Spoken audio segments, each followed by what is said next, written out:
Wow.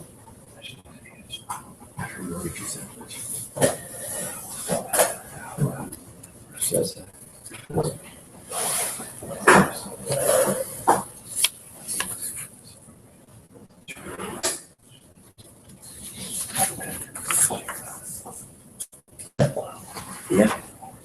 Here's the second page. Okay.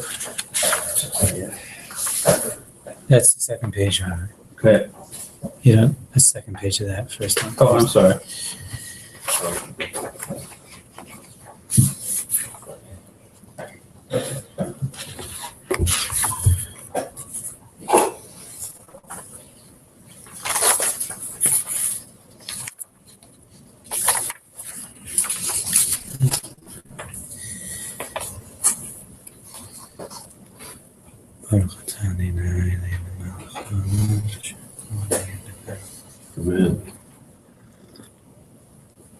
Okay, good morning. Right. Morning to anyone who's out there who's joining us here for the teachings of Mottel Zilber. This is introduction to his teachings on the Mesilas Yesharim, explaining to us a background to the whole area of Torah called Musar. So we are beginning with the heading Chachmas HaMusar Liyasheres HaAdam.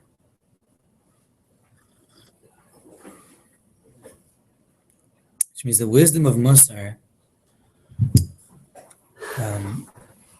makes a person straight. It's important for us to also preface our learning by explaining the pressing need to learn Musar and the benefits. Koheles, it says that God made man Yashar, straight.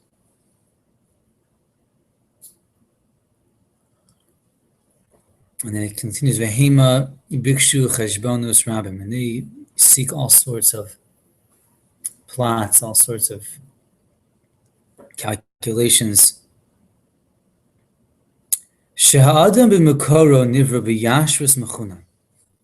A person, the original creation, is made, graced with a certain yashrus.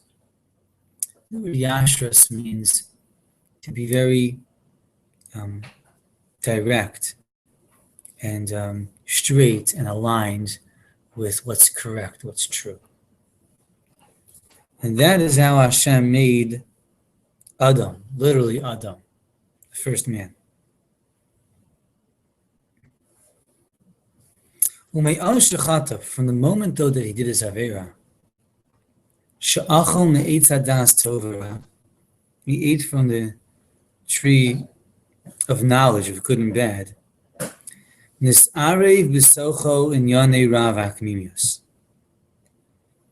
then became mixed into man's composition, different types of bara, no good, and crookedness.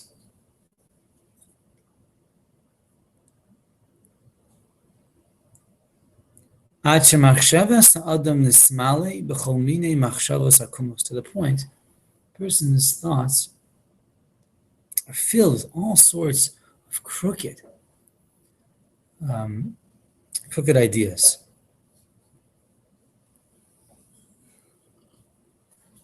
So let me explain a little background to what he's speaking about.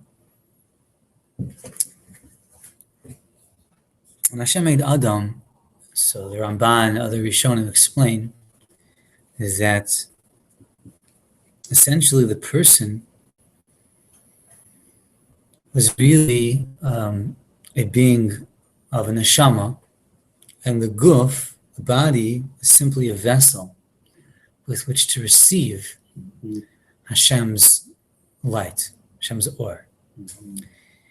And that being of the original human being was such that it was very similar to a malach, an angel.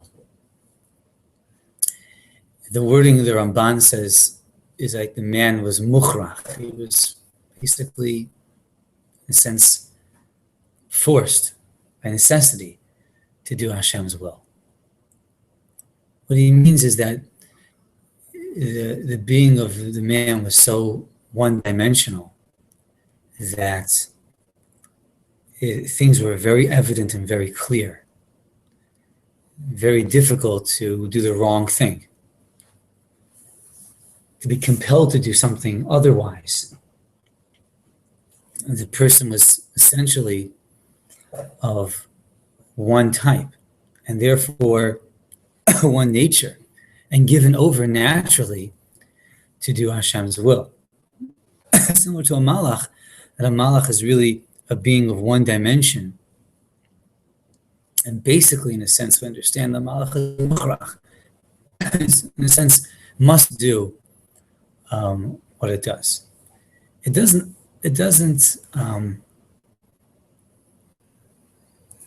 dispel the notion of bechira, of choice, but it makes the whole area of choice different in how we understand it. I'll give you an example, just a mashal, just to give you an idea. Because bechira means that there's always the equal opportunity to choose between what's tov and what's ra. It's good and not good. Well, let's say, for example, you've never, let's say, smoked a cigarette in your life, right? You never took a drink. So it remains an option in front of you.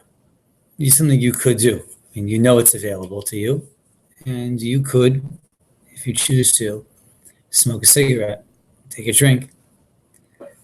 But until you have done so, and let's say without any marketing, you have nothing is compelling you to do that. There's nothing inside of you that needs that cigarette, that needs that drink. So it remains an option, but there's nothing within you that's prompting you, that's propelling you to do such a thing. So that's a mashal, it's a parable. In other words, the choice is there, but there's nothing within that is really compelling you to do that. Similarly, although there was Ra, in a sense, in the world, as the Eitz Hadas Tov Ra indicates, there's Ra that's available. Nothing within Adam would prompt him to do that. Because the being of Adam was such that things were so clear and so evident, and his being was so directed in one way, that it, in a sense, it wasn't possible. It wasn't an option. Now, the moment he ate from that tree, and how he got from that place to that place, that's the whole story, things changed. Because now that Ra, that no good, in other words, that's something that's not Hashem's will, then became not a possibility out there in the world, but actually a force within that would prompt a person toward that. Now it's more like, well, you've tasted your first cigarette. You've had your drink already, right? And now, maybe more than one, there's already a sense inside of you that wants that. Now things have changed. So originally, HaKadosh Baruch Hu made the Adam Yashar, very, very straight. The neshama was very powerful, very clear. The guf didn't act in any way with its pulls and natural draws that we know of it. That's not the guf, the body that we're familiar with. Didn't act in that way. The moment Adam ate from that tree of knowledge of good and bad, the whole atmosphere changed. And the whole possibility of bechira changed. That's what he's speaking about. And then what happened is, as he would enter in Ra, Akmimius, all sorts of, now a counter force, counter will. And because of that counter will, now there's an incredible akmimius, means a crookedness, because now when you stand at a decision, you have two forces that are pulling on the person. And so when the person has a very clear decision to make, it's not so clear, because there isn't just one force within the person compelling the person toward that. There's another draw saying, do this. And now it's confusing for the person.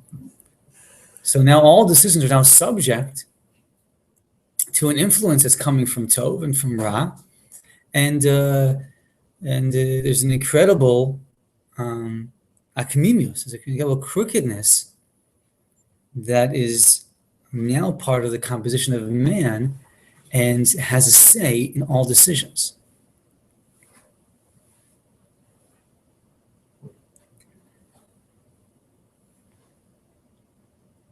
Now, all sorts of decisions are now very, very subject to another force.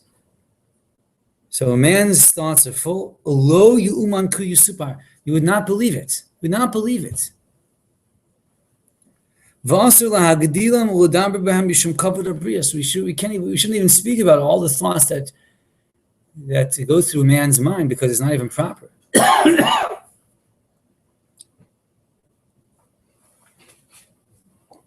Rabbi Piasasna says, you know the difference is between a crazy person and yourself? Nothing. Except that he acts on everything he thinks. And you don't act on everything you think.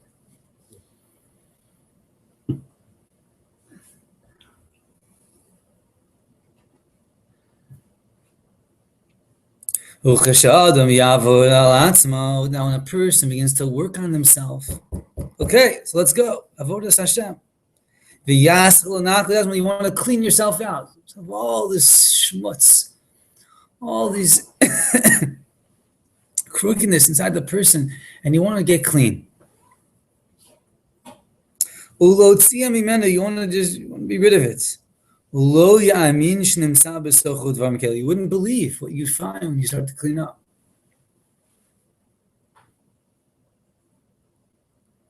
But see, until a person begins to do that job, so then it's very difficult to recognize that akmimios. I'm a good person. I'm a fine person. Everyone's a wonderful person. But one doesn't recognize how much is really inside the person that's deviating toward not Hashem's will until you begin to clean up. It's like Rav Nachman's story where the king has these stargazers, and they see in the future that the wheat of the whole kingdom is going to be affected by this terrible plague. And this terrible plague is going to make everybody crazy. So the king's advisor comes to the king and says, listen, we have a really big problem, because we foresaw that the whole supply of wheat of this whole country is going to be plagued by this craziness. So if we don't eat, then we die. If we eat, we get crazy. So the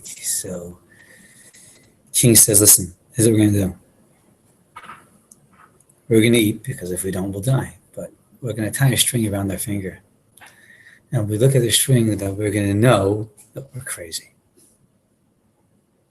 At least we'll know we're crazy. So, see, the king has an advantage of everyone else, because at least he knows he's crazy. But everyone else doesn't know they're crazy. They're just walking around thinking everything is normal, everything is beseder, right? So until a person begins to really do avodas Hashem, to work on themselves, everything is good. I'm a fine person. All my decisions are pretty good. When you begin to do avodas Hashem, you begin to look and you do this work of Musar. And you look inside the person, and you learn what's proper and what's good. And you learn about the midos of Hashem and how the midos of a person is supposed to be. And then you begin to look at yourself and the types of influences we're subject to, and the types of decisions that we're really making, and what's influencing us, and how everything is very, very off-centered and very imbalanced and very influenced by other things, you only begin to see, you know what? We're Bissel Mashiach.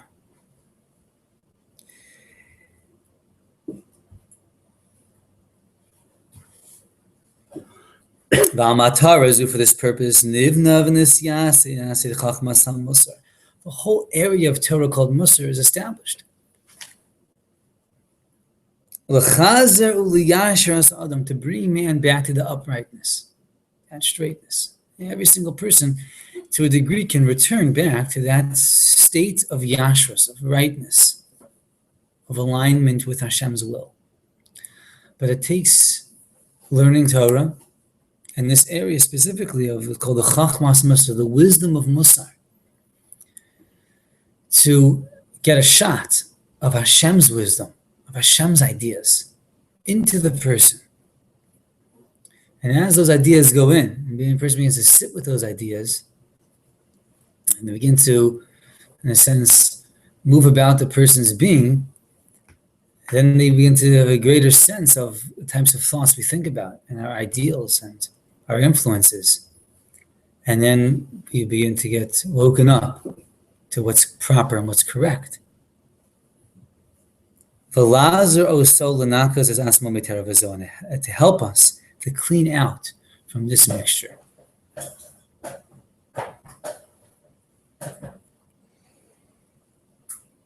So Adam was the first man. So was he just given all this information? Where was he going to go to work on all that as first humankind? Well, where's his book of instructions?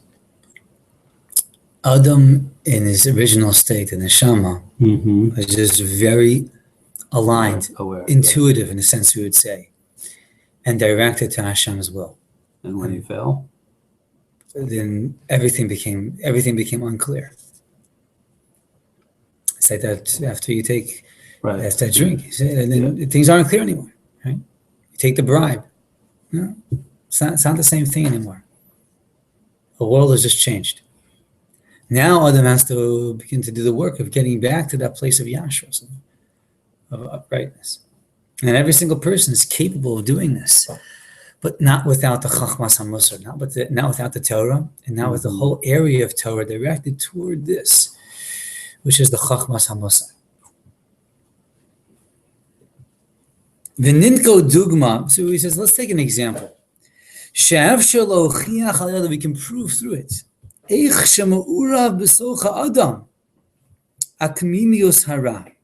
How is whole crookedness, deviation toward what's not good, is intertwined in a person. And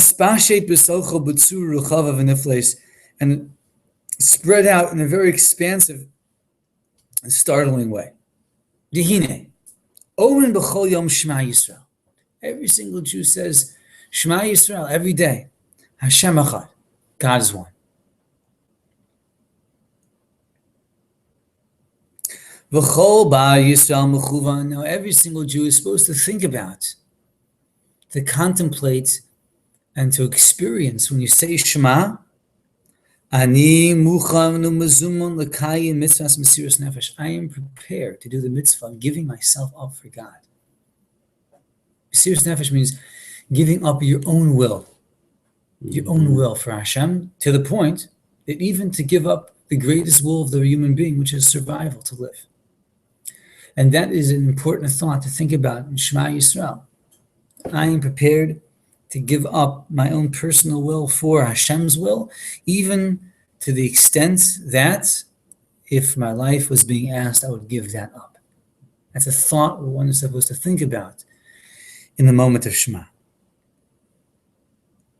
V'yahavta, and then it follows with v'yahavta, and you will love every single component of the person, prepared to give that away out of love for Hashem. Desires, money, whatever it is. These are the types of thoughts that we're supposed to think about when we say the Shema. All this is in the Shulchan Aruch. These are very essential and elemental thoughts that is supposed to accompany the saying of the Shema. Now, if a person really thinks about this, doesn't just say the Shema without thinking, but really says the Shema with thought and with feeling, and these types of thoughts, that they're really prepared to do that.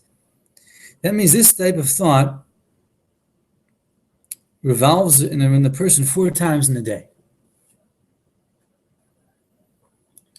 Because we say the Shema in the morning, like during the Karbanos section, we say it once. Then we say it in its actual place in the blessings of Kriya Shema a second time. And you say it in Ma'ariv, Arvit, 3rd time. And then you say the Shema before you go to bed, 4 times. So really 4 times during the day, potentially, a person would say the Shema, and if they're doing it correctly, they would be thinking this type of thought. Now, it's very, very likely. A little bit of time passes from after you said the Shema. You really had a thought, I am prepared to give up my will for God, even my life. And then, a little test stands in front of you. A little nisayon.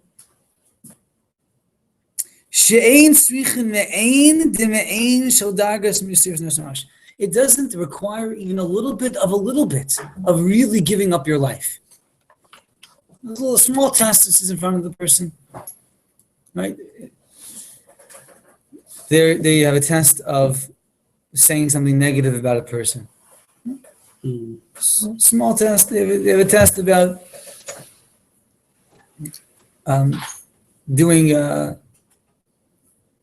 eating something that they shouldn't. They don't really need to eat. Just gorging. Right?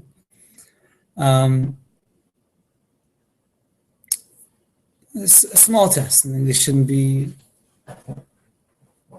holding back from saying a improper word, hurtful word. So it's a test to arise a person. Turn the page. Okay, so he gives us examples.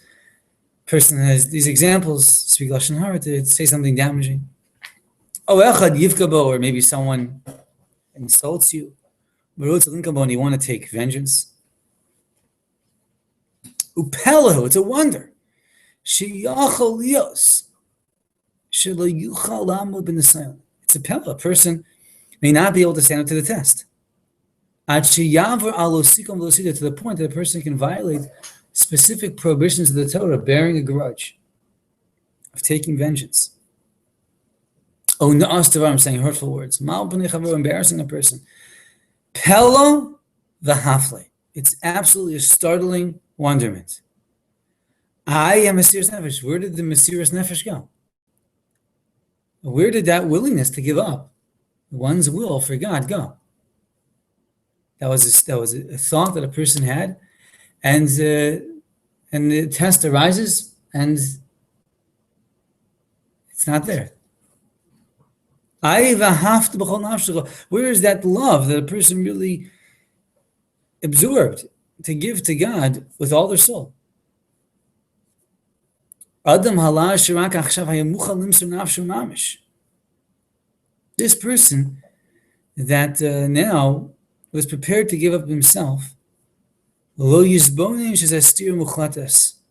contemplate that there's an absolute contradiction in the test that they don't stand up to.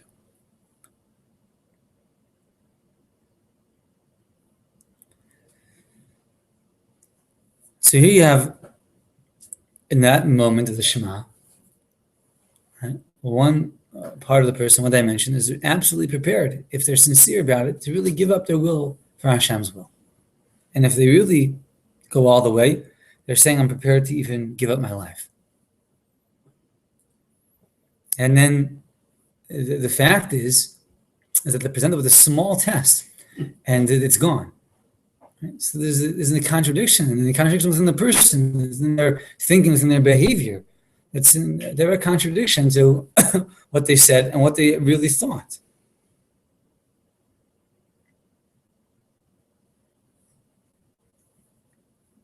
A person should think.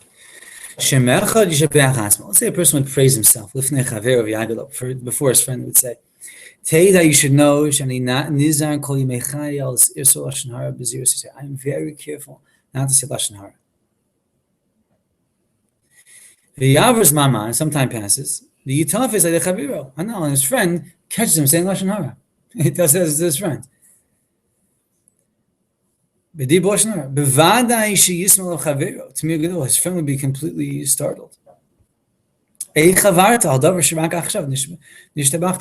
could it be that you've transgressed that very thing that you praise yourself about?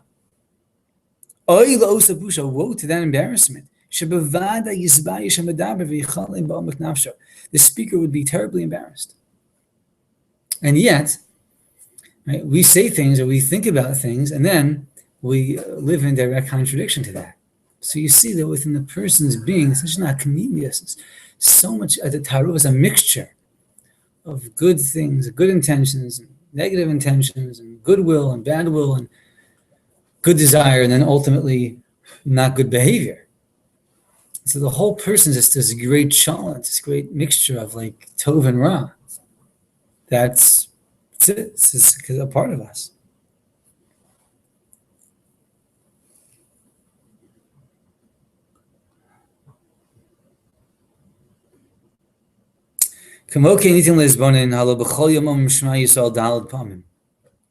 Likewise, a person can contemplate. Each day we say the Shema 4 times. As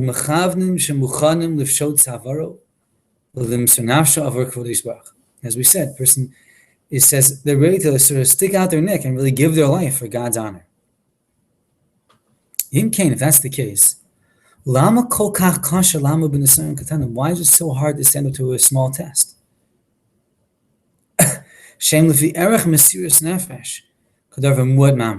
Compared to really giving up your life, it's nothing. It's such a small sacrifice that a person has to make.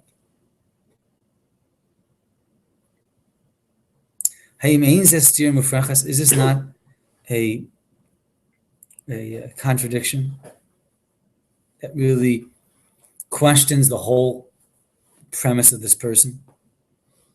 So if indeed a man can live in such contradiction, it's very clear that a person is full of a mixture and a crookedness.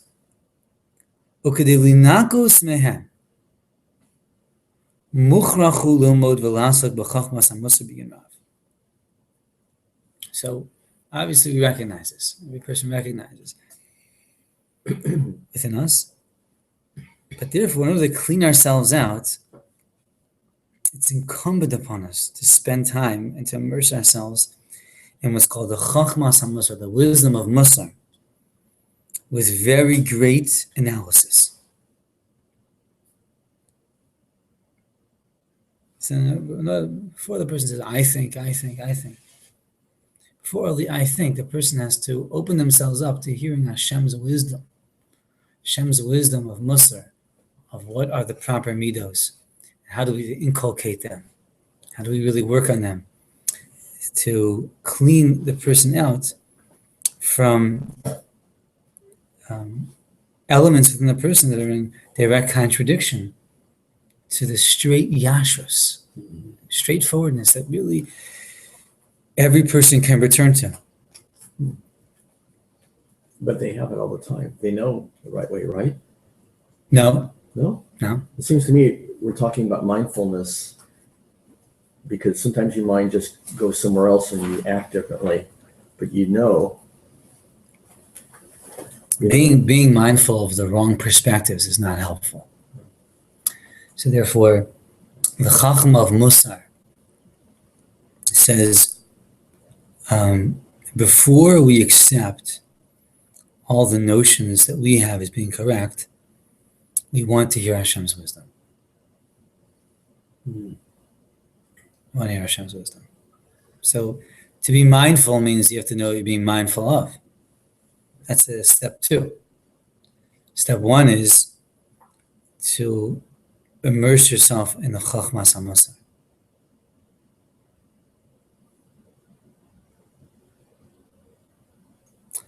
then we get in a sense of what is it that Hashem's will? What are Hashem's thoughts for us? What are the proper midos? What's a true Torah perspective, a Torah way of thinking? And that needs a lot of learning. It's a lot of learning. And a lack of interference. It's an important lack of interference from the person. Just learning.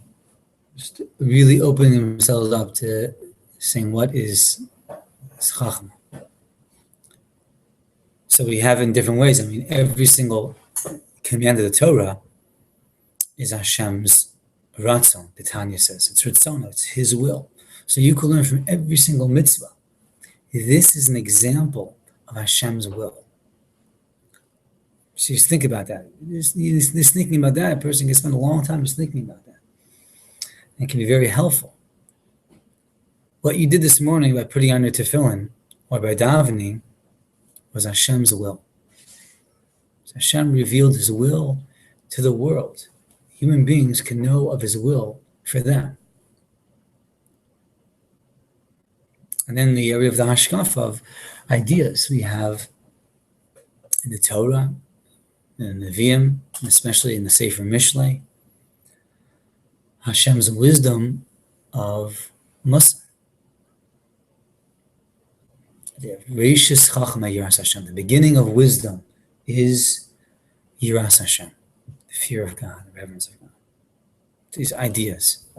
And then you have it extrapolated by Svarim, like the Mesilas Yesharim, other Svarim, that take all these types of ideas that are scattered throughout the Talmud and throughout teachings of Psukim and lay it out as whole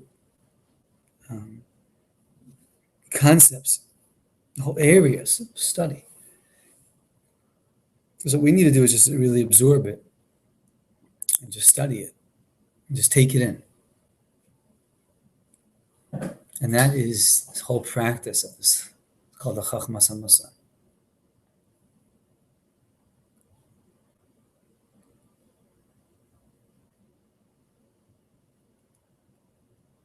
It's like drinking from the well. Drinking from the well. You go to take, you drink from Hashem's wisdom. So just have to draw it. Just have to learn it. Then a person can start to think about it, be mindful of it, try to live it.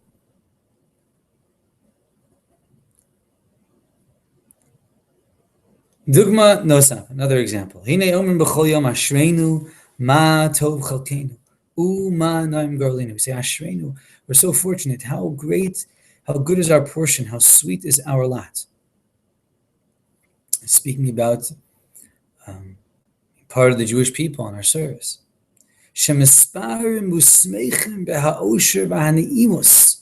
We glorify and we are joyous in the appreciation, sweetness, that we're privileged to get up early and to stay up late. And to unify His name in the world. Say Shema. It's a wonder. How could a person fall into sadness, to depression? You were just happy. You said Ashreinu, ma tov ma noim. So obviously, we don't think about those words when we say it. What are we really saying? But if a person would really think about it and would really mean it, right? And then they fall into all sorts of bad places, bad ways of thinking.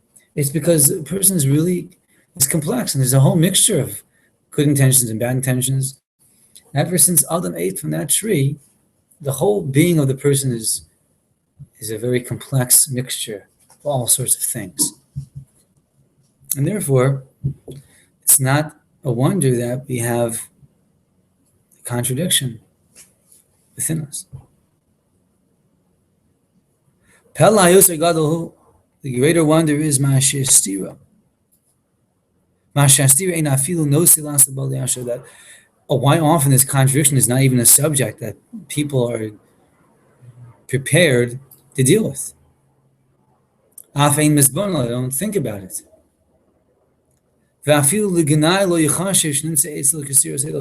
And often the person doesn't think about it as negative, detrimental, that there is these contradictions. So that's how a person is. But I try to be a good person. Yeah, that's the way a human being is. That's nature.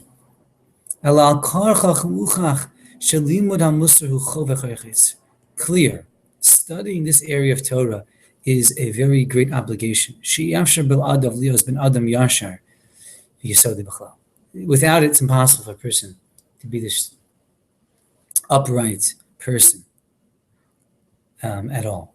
So it's this area of Torah that is very important to immerse ourselves in, to hear Hashem's wisdom and to absorb it, to get the yashrus, uprightness in terms of thinking, which then can sort of influence our whole way of being and lead a person toward cleaning out within it and a return in each person to some degree of the yashrus.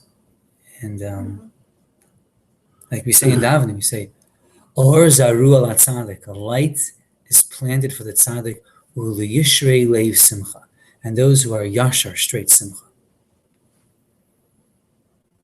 And doesn't this mean olam haba? In this world, there's a great light, there's a great joy when a person is yashar, straight, and they know that they're acting aligned with Hashem's will. Is an incredible joy for us. So yes, it's an avodah, it's a work, but liyishrei leiv simcha, someone that says yashar slave, upright, they will have joy in life. There'll be a certain resonance and natural joy that we'll experience when we know, we're doing the right thing. Just like every person, even every child, when you praise them for doing a good thing, they feel good. Not just because they're being praised, but because everybody wants to do the right thing, wants the good thing. So it brings a natural joy. So when we involve ourselves in this chachma of Musa's wisdom, and we return ourselves to being yashar leiv, then we're going to have great joy. Okay, have a great week. Thank you.